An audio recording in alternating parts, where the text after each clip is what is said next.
Hello friends, welcome to Swathi 223 foods. సంక్రాంతికి అందరూ చేసుకునే అరిసెల్ని నేను ఈరోజు చేసి చూపిస్తున్నాను. నేతి అరిసెలు. వీడియోని ఫుల్ వాచ్ చేయండి.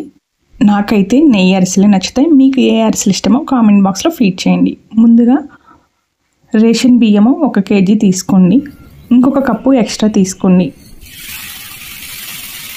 ఈ బియ్యాన్ని నీళ్ళల్లో వేసేసుకొని వాష్ చేసుకోండి 3 టైమ్స్. వాష్ చేసుకున్న తర్వాత 24 గంటలు నానబెట్టుకోవాలి.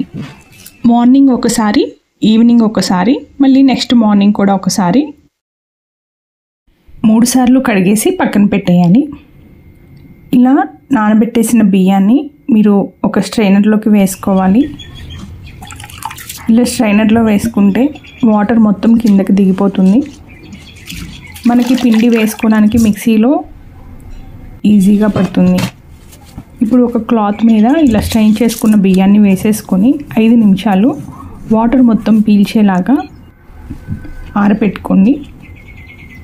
ఇప్పుడు బియ్యాన్ని కొద్దిగా మిక్సీ జార్లో వేసేసుకొని గ్రైండ్ చేసుకోండి. గ్రైండ్ చేసిన వెంటనే ఏమీ పౌడర్ అవ్వదు, రవ్వలాగా అవుతుంది. దీన్ని ఒక జల్లెల్లోకి వేసేసుకొని జల్లించుకోవాలి.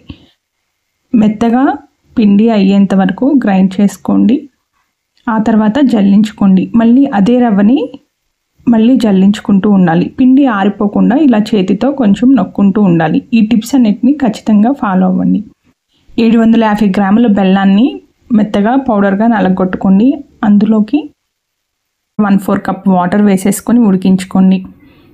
బెల్లము ఉడుకుతూ ఉన్న టైంలో దగ్గరుండి పాకాన్ని చూసుకోవాలి. ఇలా ఉండలాగా రావాలి. మీరు ఏ షేప్ చేస్తే ఆ షేప్లోకి పాకం రావాలి. బెల్లం పాకం అయిన తర్వాత 1 టీ స్పూన్ యాలకుల పొడి వేసేసుకోండి. 2 టీ స్పూన్లు నెయ్యి కూడా వేసేసుకోవాలి. స్టవ్ ఆఫ్ చేసుకున్న తర్వాతే ఆ 2 వేసుకోండి. ఆ తర్వాత పిండిని కొంచెం వేసుకుంటూ ఎలాంటి ఉండలు లేకుండా మిక్స్ చేసుకోవాలి. ఉండలు ఉంటే అరిసెలు పర్ఫెక్ట్గా రావు.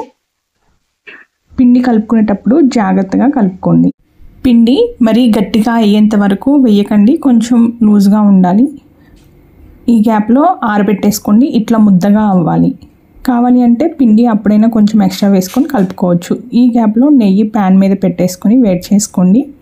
ఇలా ఒక పాలిథిన్ కవర్ మీద అరిసెలు షేప్ చేసుకోండి. షేప్ చేసుకున్న తర్వాత మీడియం ఫ్లేమ్లో ఉంచేసుకొని ఫ్రై చేసుకోండి. కొంచెం లైట్ కలర్ అయిన వెంటనే తీసేయండి. ఆరిపోయిన తర్వాత కలర్ ఇంకా చేంజ్ అవుతుంది. ఇంకా ఆలస్యం ఎందుకు, మీరు కూడా ఇలాగే అరిసెలు ట్రై చేయండి. Thank you for watching. Please watch and subscribe.